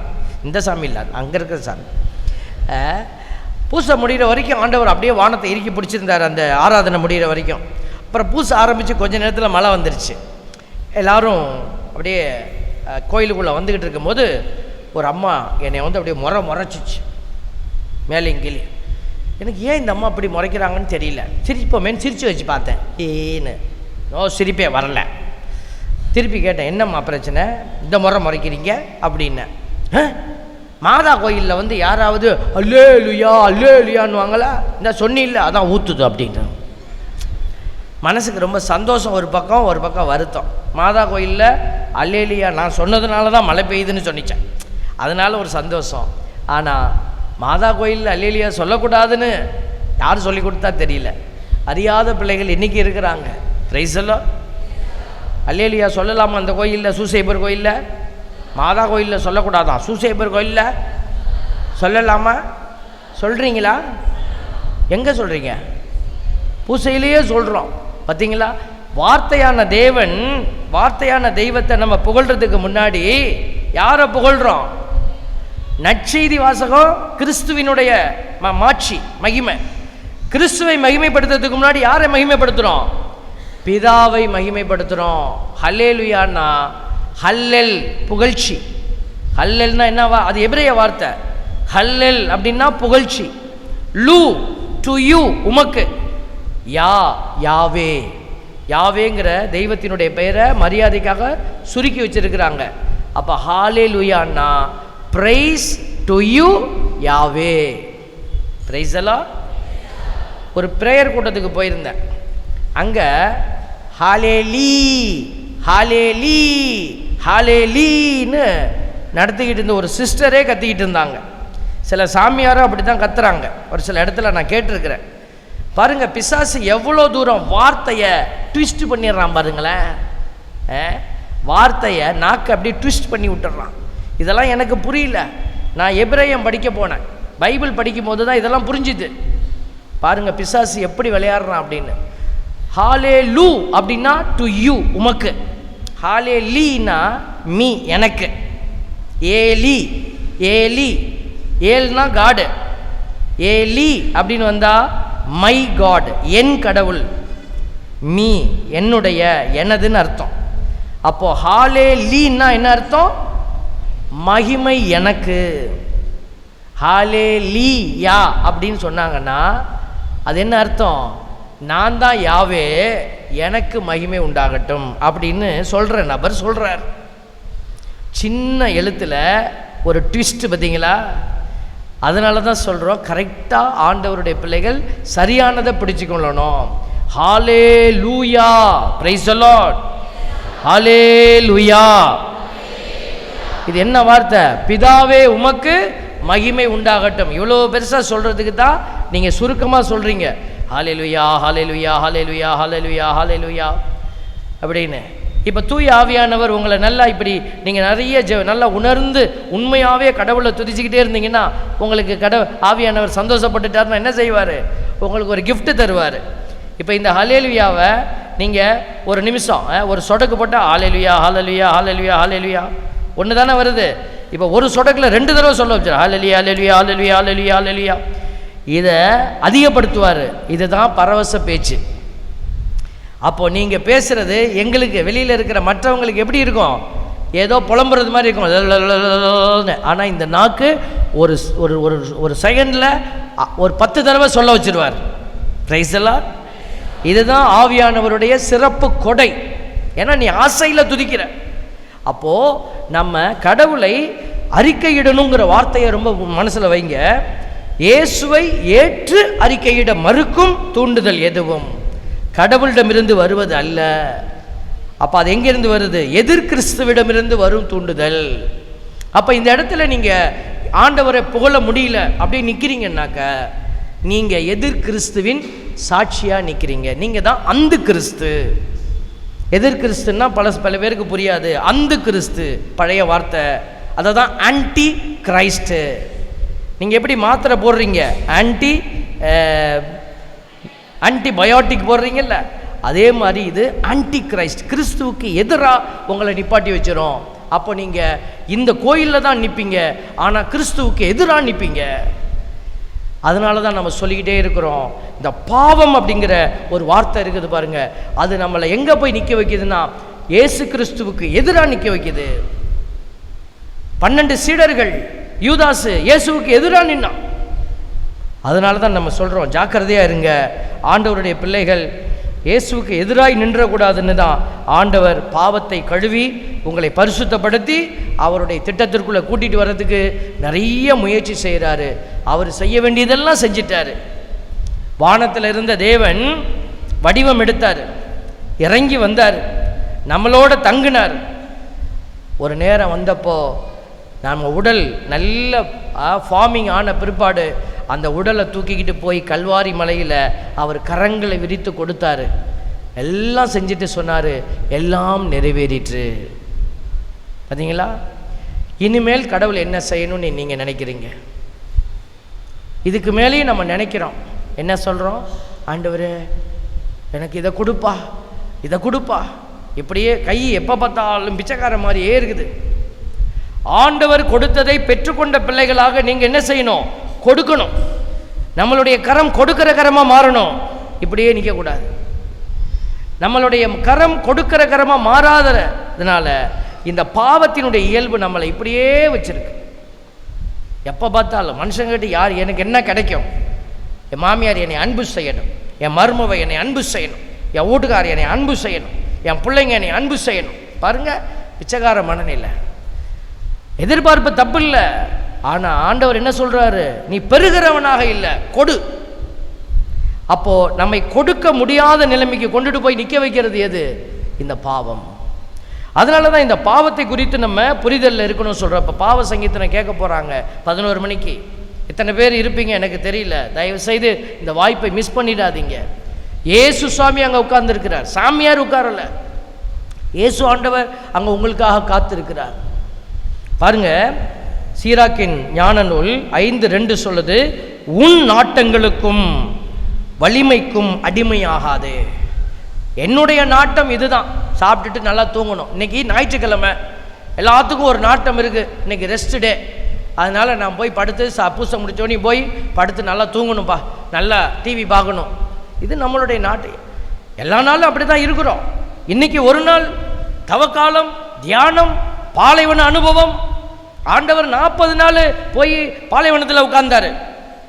நம்ம 4 நாள் கூட வைக்கல, 3 நாள் தான் வச்சுருக்குறோம். அந்த 3 நாளில் 2 நாள் சாயந்தர நேரம் தான் போச்சு. இன்றைக்கி ஒரு நாள் தான் நீங்கள் முழு நேரம் ஆண்டவரோடு இருங்கன்னு அழைக்கப்பட்டிருக்கிறீங்க. அதையும் மறுத்து உங்கள் இதயம் பேசிகிட்டு இருக்கோம், எப்படா பூச முடியும், வீட்டுக்கு போகலாம். இந்த பாலைவன அனுபவத்தை மறுக்கிற பிள்ளைகள் ஆசீர்வாதத்தை காண முடியாது. பாலைவன அனுபவத்துக்குள்ளே போகிற பிள்ளைகள் மட்டும்தான் ஆசீர்வாதத்தை பெற்றுக்கொள்வாங்க. அதனால தான் இன்றைக்கி சொல்கிறோம், நீங்கள் இப்படி உட்கார்ந்து கேட்குறது ரொம்ப சந்தோஷமான விஷயம் இல்லைன்னு எங்களுக்கு தெரியும். ஆனால் இது ஒரு பாலைவன அனுபவம் அப்படிங்கிறத மறந்துடக்கூடாது. ஆண்டவர் இந்த இடத்துல சொல்கிறாரு பாருங்க. ஆண்டவர் பாவத்தினுடைய பாவம் என்ன செய்கிறது? ரோமையர் 6:12 சொல்லுது, உடலின் இச்சைகளுக்கு உங்களை கீழ்ப்படிய செய்யும் பாவம். இந்த பாவம் என்ன செய்து? உங்கள் உடலின் இச்சைகளுக்கு உங்களை கீழ்ப்படிய செய்து. புரியணும், புரியாது. இப்போ நீங்கள் சாப்பிட்றீங்களா? சாப்பிடும்போது சாப்பாடு நல்லா டேஸ்ட்டாக தெரியுதா? என்னம்மா சாப்பாடு டேஸ்ட்டாக தெரியுதா? குட்டி பிள்ளைகளா சாப்பிடும்போது சாப்பாடு டேஸ்ட்டாக தெரியுதா? இது இச்சை. இந்த இச்சை நல்லதா கெட்டதா? இல்லை, நான் சொல்கிறது மட்டும் வாங்க. சாப்பிட்றோம்ல, சாப்பாடு டேஸ்ட்டாக இருக்குது சாப்பிடும்போது, இது இச்சையா இல்லையா? இச்சை நோனி நம்ம தப்பாகவே நினச்சி பழகிட்டோம்.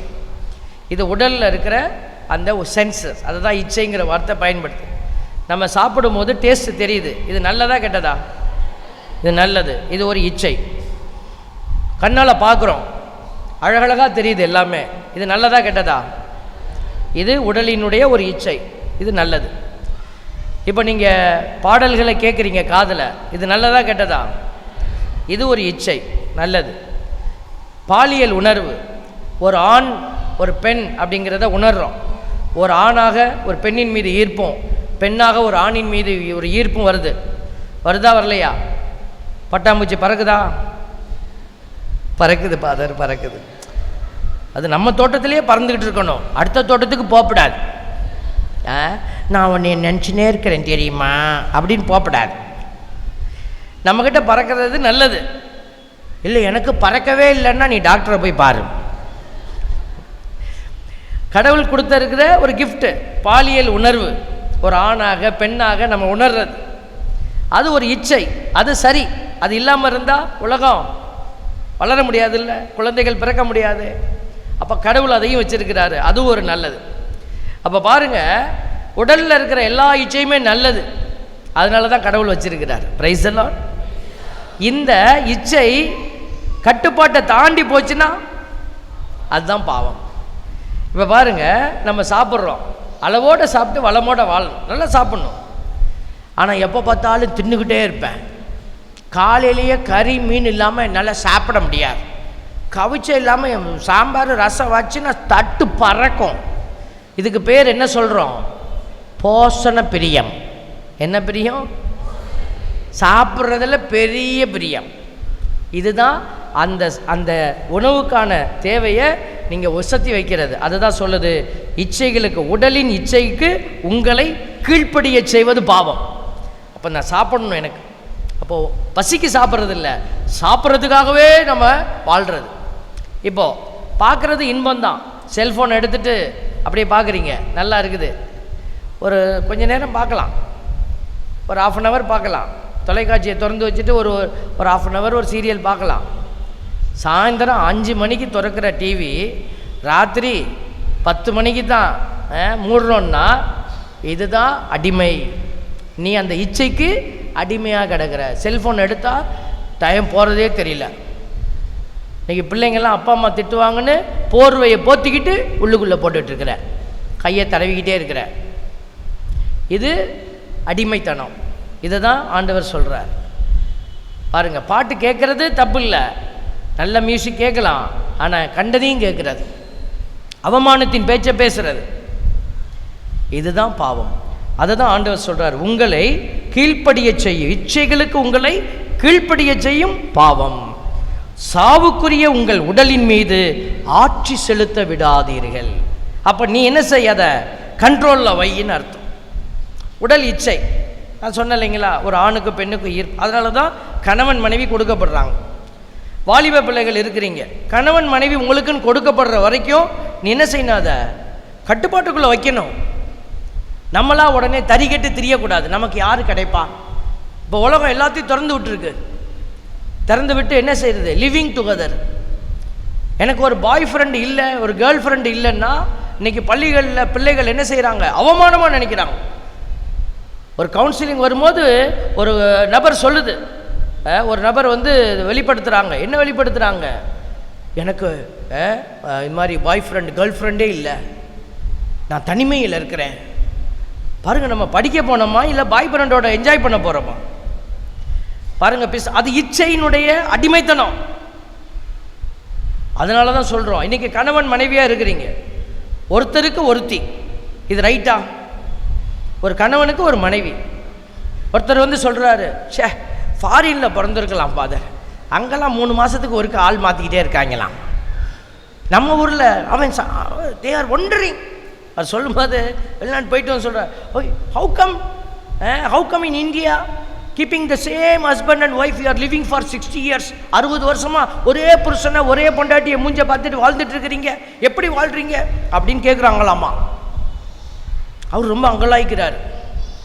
பைபிள் எடுத்து பாருங்கள், கடவுள் ஆதாம் ஏவாளை படைக்கும் போது ஆதாமுக்கு எத்தனை ஏவாளை படைச்சு கொடுத்தாரு? ஆதாம் போர் அடிக்கும் போது ஒரு 5-6 தரம்பா பீஸு, 5-6 பீஸு தரேன், நீ எதை யூஸ் பண்ணிக்கங்க, அப்படி கொடுத்தாரா? இல்லை. ஆதாமுக்கு ஏவாள் தான், ஏவாளுக்கு ஆதாம் தான். தோபித்து புத்தகத்தில் தொபியாசு அந்த மகன் போய் தன் பெண் தேடும் பொழுது ஒரு பெண்ணை கண்டுபிடிச்சி திருமணமாகி முதல் இரவில் எப்படி ஜெபம் பண்ணுறாரு, ஆண்டவரே உடலின் இச்சைகளுக்கு இல்லை, உம்முடைய திட்டத்தை நிறைவேற்றுறதுக்காகத்தான் நான் திருமணம் செய்கிறேன். நான் என் மனைவியோட என் வாழ்நாள் முழுதும் இறுதி வரை நாங்கள் 2 பேரும் ஒன்றா இருக்கணும். அப்போ பழைய ஏற்பாட்டில் ஒருவருக்கு ஒருத்தர் தாங்கிற அடையாளம் அழுத்தமாய் கொடுக்கப்பட்டிருக்கிறது. Price the Lord. அதனால் தயவு செய்து நாம் மாற்று எண்ணங்களுக்குள்ளே போகக்கூடாது. அப்போ ஒருத்தர் தன்னுடைய துணை பிடிக்கலன்னு வேற எங்கேயாவது போய் கை வைக்கிறாங்க அப்படின்னா அது என்னது, அதுதான் அடிமைத்தனம். நீ இச்சைக்கு அடிமையாக கிடக்கிறீங்க. அதனால தான் தேவ பிள்ளைகளே, இதெல்லாம் பாவம் என்று சொல்லப்பட்டிருக்கிறது. இந்த பாவம் ஒரு மனுஷன் வழியாக உள்ளே வந்தது போல ஒரே மனிதர் வழியாக இந்த பாவம் நமக்கு விடுதலையாக்கப்பட்டிருக்கிறது. அதனால தான் இந்த பாவத்தினுடைய அடையாளங்களை நம்ம புரிந்து கொள்ள வேண்டும் என்று அழைக்கப்படுகிறோம். பாருங்கள், ஒரு சின்ன ஒரு சர்வே. பாவம்னா என்னென்னு நிறைய பேருக்கு பாவ சங்கீதனம் செய்யணும் எப்படி செய்யணும்னு தெரியுமா? எப்படி செய்யணும் பாவ சங்கீதனம்? போய் முதல்ல என்ன செய்யணும், முழங்கால் போடணும். முழங்கால் போட்டு நிறைய பேருக்கு என்ன சொல்லணுன்னே தெரியல. முழங்கால் போட முடியலன்னா சேர் இருக்கும், உட்காந்துக்கங்க. முதல்ல பொண்ணு தந்தை மகன் தூயாவியாரின் பெயராலே ஆமேன்னு சொல்லணும். போனோடனே சாமி நான் வந்து ஒரு அப்படி நேரம் ஆரம்பிச்சிருவாங்க. அப்படி இல்லை, பிதாசுத்தர் போட்டுட்டு சுவாமி நான் பாவியாக இருக்கிறேன், என்னை மன்னியும். பாவ சங்கீதனை செஞ்சு எவ்வளோ நாள் ஆச்சு, அந்த கால அளவு போன ஈஸ்டருக்கு பண்ணினேன், இந்த ஈஸ்டர் 1 வருஷம் ஆச்சு. அந்த கால அளவை நீங்கள் ஒரு குத்து மதிப்பாக சொல்லுங்கள். சொல்லிவிட்டு உங்கள் பாவத்தை நீங்கள் சொல்லணும், ஒன்றும் ஒழியாமல் சொல்லணும். நீ 2 பாவத்தை பின்னாடி வச்சுக்கிட்டு பேசக்கூடாது, மறைச்சிட்டு பேசக்கூடாது. மறைவான வார்த்தைகளை பயன்படுத்த சாமியாருக்கு தெரியாது. அப்போ அங்கே தெளிவாக நம்ம சொல்லணும், பாவத்தை மட்டும்தான் சொல்லணும். பாவம் ஏன் நீ பண்ணின அந்த விளக்கம் சொல்ல தேவையில்லை. புரியுதுங்களா சொல்கிறது? நான் வந்து சாமி 60 வருஷத்துக்கு முன்னாடி கல்யாணம் பண்ணேன் சாமி, என் வீட்டுக்கார கல்யாணம் பண்ணதுலேருந்தே என் வாழ்க்கையில் ஒரே கஷ்டம்தான் சாமி. அந்த மனுஷனை நான் கட்டிக்கிட்டு, அந்த மனுஷன் ஆஃபீஸில் தான் சாமி வேலை செஞ்சார். நீ 60 வருஷ கதையை சொல்லி எப்போ முடிச்சு? கதையெல்லாம் அங்கே தேவையில்லை. என்ன பாவம் நீங்கள் பண்ணினீங்க அதை சொல்லுங்கள், அந்த பாவத்தை மட்டும் சொல்லுங்கள். போதும், நியாயப்படுத்தக்கூடாது. இப்படியெல்லாம் இருந்தப்போ நான் இப்படி பாவம் பண்ணினேன் இல்லை. அதனால் இதை தெளிவாக சொல்வது, விளக்கமாக சொல்வது, புரியும்படி சாமியாருக்கு புரிகிற மாதிரி சொன்னால் போதும். விளக்கமான பாவம் எப்படி நடந்துச்சு அப்படி இல்லை, இந்த பாவத்தினுடைய வார்த்தையை கரெக்டாக போடணும். ஒரு ஊரில் சாமியார் போயிருந்தாராம். சாமியாருக்கு அந்த ஊரோட வழக்கம் தெரியல. அவங்க இந்த மாதிரி உடல் சார்ந்த பாவத்தை சொல்கிறதுக்கு வலிக்கு விழுந்துட்டேன், செக்ஷுவல் சின்ஸை சொல்லும் பொழுது வலிக்கு விழுந்துட்டேன்னு அது ஒரு கோடு லாங்குவேஜ் யூஸ் பண்ணுவாங்களாம். சாமியாருக்கு தெரியாது. அவர் பாவசங்கத்தில் உட்கார்ந்தார். கோயில் பிள்ளை வந்து சொன்னாராம், நான் 2 தடவை வலிக்கு விழுந்துட்டேன் சாமி. பாட்டு கிளாஸில் 2 பேர் வந்து நான் 2 தடவை வலிக்கு விழுந்துட்டேன் சாமி. இப்படியே எல்லோரும் வலிக்கு விழுந்துட்டேன். சாமியார் பூசையில் சொன்னாராம், நம்ம கோயில் வளாகம் வலிக்கி கொண்டு இருப்பதனால நிறையா பேர் வலிக்கு விழுந்துட்டாங்க. கோயில் பிள்ளை கூட 2 தடவை விழுந்துருக்கிறதா சொல்கிறாரு. அந்த அம்மா கூட 2 தடவை விழுந்துட்டாங்களாம்மா.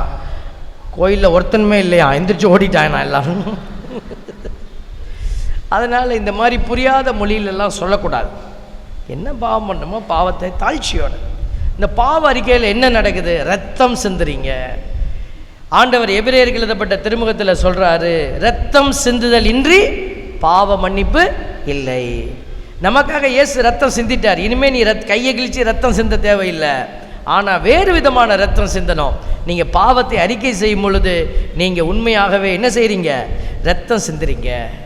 அப்போ இயேசுவே ஆண்டவர்னு அறிக்கை செய்யக்கூடிய ஒரு அடையாளம் அங்கே இருக்குது. இதோ இந்த மகன் ஊதாரி மைந்தன் போய் அப்பா கிட்ட அறிக்கை செய்கிறான், அப்பா நான் இப்படியெல்லாம் செஞ்சிட்டேன்ப்பா, உங்கள் பணத்தெல்லாம் நான் இப்படி விரயம் பண்ணப்பான்னு அறிக்கை செய்கிறான். அப்பா என்ன செய்யலை, அவன் சொல்லிக்கிட்டே இருந்தான். அப்பா அதெல்லாம் கேட்கல, அவனை உடுத்திக்கிட்டே இருந்தார். அவன் சொல்லாமல் போய் இப்படி இப்படி நின்று இருந்தான்னா அப்பா போயிட்டு வாப்பான் இருப்பார். அப்போ அந்த இடத்துல கொடுக்கக்கூடிய விஷயம் என்ன? நீ அறிக்கை செய், ஆண்டவர் உன்னுடைய குற்றங்களை மாற்றி உன்னை ஆசீர்வாதமாக அவர் அந்த இடத்துல உயர்த்திக்கிட்டே இருப்பார். அந்த இடத்துல என்ன நடக்குது? ரத்தம் சிந்துகிற அனுபவம். நீங்களும் கிறிஸ்துவோடு ரத்தம் சிந்துகிற சாட்சியா அது இயேசுவினுடைய சிலுவை ஊடாக கடந்து செல்றீங்க. அப்போ அந்த ரத்தம் சிந்துகிற அனுபவத்துக்குள்ளே போகாமல் நீங்கள் வெற்றி அடைய முடியாது. அதனால தான் பாவ அறிக்கையை சொல்லி முடித்தோடனையும் இப்போது சொன்ன பாவத்துக்கும் மறந்து போன பாவத்துக்கும் மனமருந்துறேன்னு சொல்லிவிட்டு சாமியார் ஒரு சின்ன தண்டனை கொடுப்பாரு. அதை வாங்கிக்கிட்டு நீங்கள் என்ன பண்ணுறீங்க? ஆண்டவருக்குள்ளே வந்துடுறீங்க. வெளியில் வந்து நீங்கள் மற்ற காரியத்தை இங்கே நிறைவேற்றுவீங்க. இதுதான் சின்ன பாவ சங்கீதனை செய்கிறதுக்கு. கடைசியாக என்ன ஜெபம் சொல்லணும்? சில பேர் என்ன செஞ்சுறாங்க? பரலோத்தையும் புலோத்தையும் படைத்த எல்லாம் அல்ல. எப்போ முடிக்கிறது பரலோத்தையும் புலோத்தையும்? உத்தமன சாமி வந்து சில மறந்து போச்சு சாமி. மறந்து போனால் பரவாயில்ல. ஆண்டவரே நான் உமக்கு எதிராக இவ்வளோ பாவம் செய்திருக்கிறேன், இனிமேல் இப்படிப்பட்ட பாவத்தை செய்ய மாட்டேன் அப்படின்னு உறுதி செய்கிறேன். அதை அந்த பாவத்தை செய்யாமல் வாழ்கிறதுக்கு உம்முடைய ஆசீர்வாதத்தையும் உம்முடைய இரக்கத்தையும் கெஞ்சி மன்றாடுறேன். இது சொன்னால் போதும். இதை சொல்லிவிட்டு ஆசீர்வாதத்தை வாங்கிட்டு வாங்க. அதுக்காக தெரியலன்ட்டு போகாமல் இருந்துடாதீங்க. பாவத்தை குறித்து பேசும்போது ஒரு சில அடையாளங்களை சொல்கிறோம் பாருங்கள். 1 யோவான் 5:17 சொல்லுது, தீச்செயல் அனைத்துமே பாவம். நீங்கள் எந்த தீச்செயல் இருந்தாலும் அது தீச்செயல் தான், பாவம்தான். நீங்கள் அது இது பாவமா அது பாவமானு கேட்க வேண்டிய அவசியம் இல்லை. யாக்கோபு 4:17 சொல்லுது, நன்மை செய்ய ஒருவருக்கு தெரிந்திருந்தும் அவர் அதை செய்யாவிட்டால் அது பாவம். நன்மை செய்யணும்னு தெரிந்திருந்தும் அதை செய்யலைன்னா பாவம். பாருங்க, யாக்கோபு 2:9, ஆள் பார்த்து செயல்படுதல் பாவம்.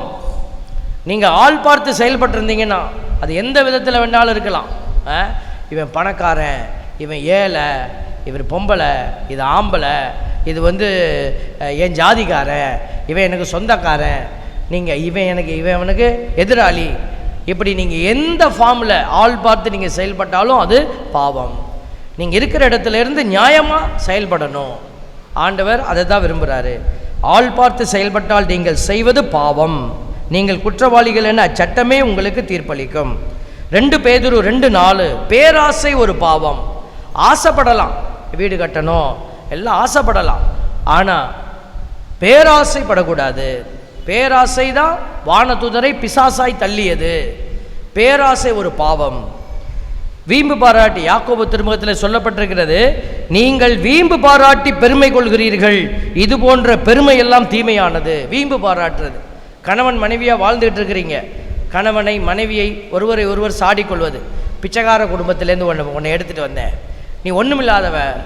சில பேர் சொல்லுவாங்க என்கிட்ட, கான்வெண்ட்டில் வளர்ந்தது தான் இது, கான்வெண்ட்டில் இருந்தால் இந்த பொண்ணை நான் கூட்டிகிட்டு வந்தேன், இது வீட்டில் வேலை செஞ்சுட்டு இருந்துச்சு, வேலைக்கார பிள்ளையை தான் நான் கட்டிகிட்டு வந்தேன்.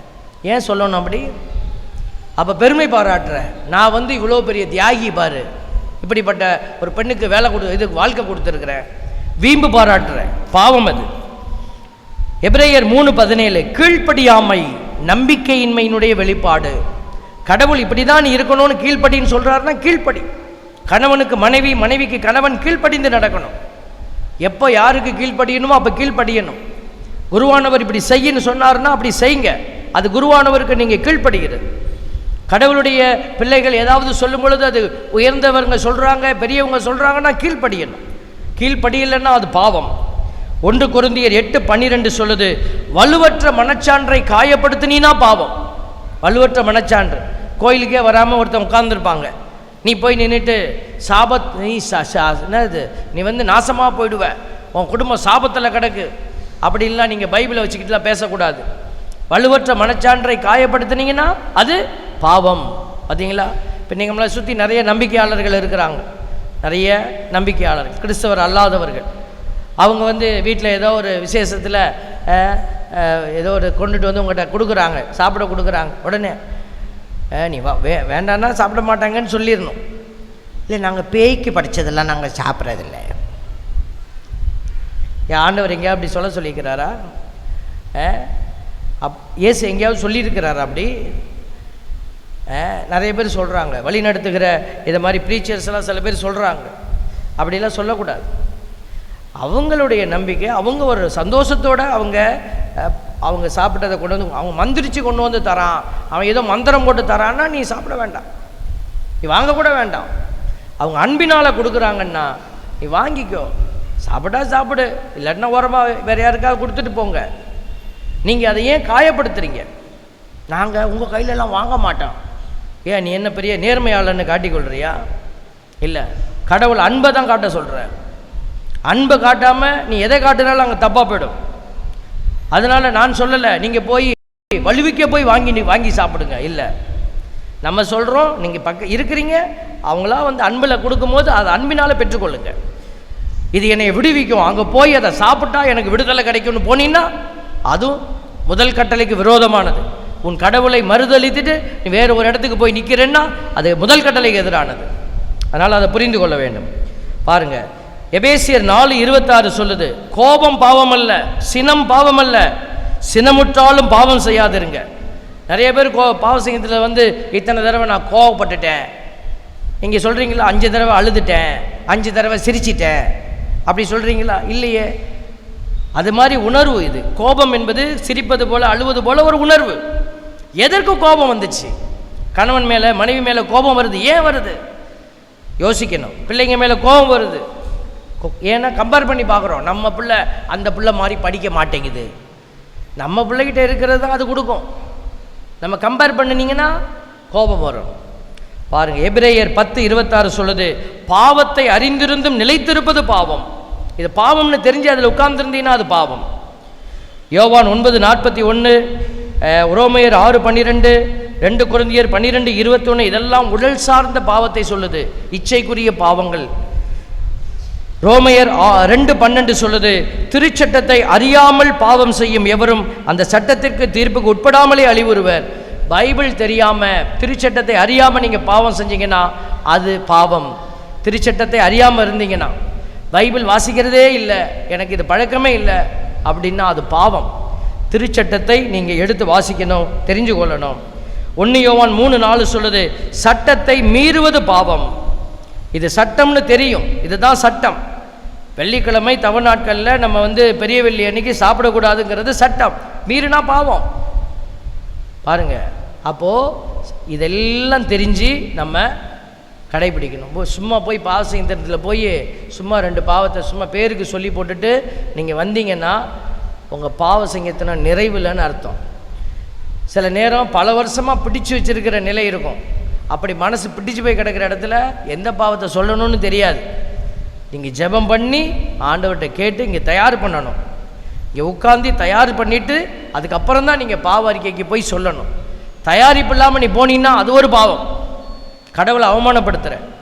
அதனால் தயவு செய்து இந்த நாட்களில் நீங்கள் உங்களை சுத்தப்படுத்தி கொள்ள ஆண்டவர் கொடுக்குற அழைப்பை உணர்ந்தவர்களாக நம்ம வந்திருக்கிறோம். பாருங்கள், கடவுள் நம்மளை எவ்வளோ உயர்ந்த படைப்பாய் படைச்சிருக்கிறாரு, நம்மளை நிறைவாக அவர் படைச்சிருக்கிறாரு. அந்த நிறைவை இன்னும் ஆண்டவர் நம்மிடத்தில் அவர் கொடுத்து அந்த காட்டி நம்ம இன்னும் ஆசீர்வாதத்துக்குள்ளே கூட்டிகிட்டு போகிறதுக்கு போராடுறார். தடை செய்கிறது பாவம், அதை விலக்கி கடவுள் கொடுக்க போகிற மிகப்பெரிய ஆசீர்வாதத்தை பெற்றுக்கொள்ள நாம் இந்த திருப்பலியில் தொடர்ந்து ஜெபிப்போம். இதை தொடர்ந்து வரப்போகிற தியானத்தினுடைய உரைகளிலும் ஆண்டவர் உங்களோடு பேசப்போவதை நீங்கள் அறிந்து கொள்ள, ஆண்டவரே என்னுடைய இதயத்தை திறந்துவிடும் என்று நாம் மன்றாடுவோம். எழுந்து நின்று நம்முடைய நம்பிக்கை அறிக்கை செய்வோம்.